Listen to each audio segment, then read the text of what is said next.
Jos, visą. Jis platus labai.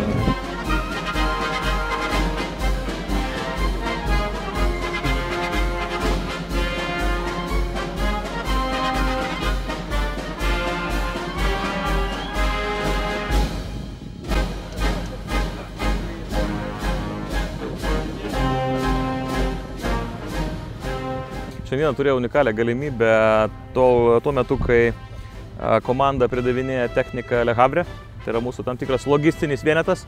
Aš buvau Pabradės poligone. Čia šiuo metu vyksta Iron Sword pratybos, kur daugelio šalių, NATO šalių kariai treniruojasi, dirba drauge tam, kad drauge būtume stipri gera komanda. Ką tik tai išbandėme naują amerikiečių tanką.